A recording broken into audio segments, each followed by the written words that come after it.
Hi there, so in the last video I showed you how to make this 3D pod in, how to set up the 3D pod in 3ds Max to print. Yep. So now you can see one of the prints. So that's one that I'm in the process of painting. You can see here all these bits of salt, and it's, if you've done modeling before, you might have heard of chipping, weathering. So you do an undercoat, then you put salt on it with water where you want the rust to be, or where the layers come off to show the undersurface. Then you spray it white, well, under the overcolor, and then you brush it off.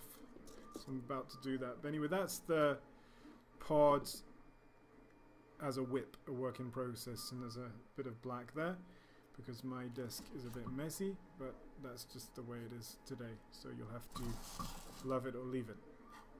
And then here's the pod, how I printed the pods. And as you can see, I did it in segments, because if I was going to print a whole pod or half this pod on a 3D printer, it takes a long time. So I was printing this quite as a low resolution print, but it's kind of okay. The resolution's okay on it.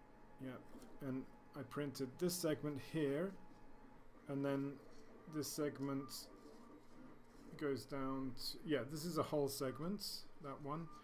Then this segment here, and then I've got the top segment like so. Yeah, and I'm just going to glue this segment on. It's a bit messy again. To weight it down, I put metal or some coins in here because it gives it a nice weight. Yeah. And actually, I've just put black there. It's a bit of a disaster, but I'll keep this video going. Never worry about getting black specks on things. You can just paint over it. So that's quite a nice weight now because I've put some coins in it. Yeah, I glued some coins down. The normal weight of it would feel a bit artificial. It's nice to have a bit of weight on it, and especially if you're going to film it and things, because now it's heavier, then it will lie on the surface more flat, and if we're moving things around, it's not going to jiggle and then give itself away as being a silly model. So anyway, that's all the segments, and all I do is I just super glue it. So this is hard as nails super glue. It's currently on sale here in where I am in the supermarket, so it's only £1. It's worth getting. It's very strong. You can use super glue 3 or whatever,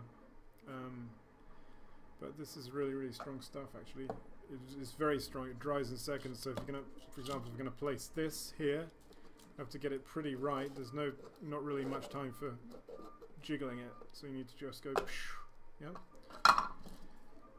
Any cracks, like irregularities, like holes, you can use fillers. I'm using milliputs.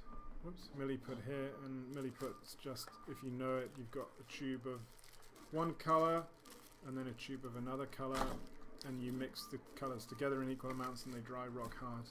You might have noticed it's shiny like a varnish, and that's called XTC 3D by Smooth On. And the good thing about XTC 3D, we put it on to get rid of some of the contours on prints. Yeah, so it gives it a smooth surface. Then I can sand it a bit, and then obviously I glue everything together. I'll just show you the legs.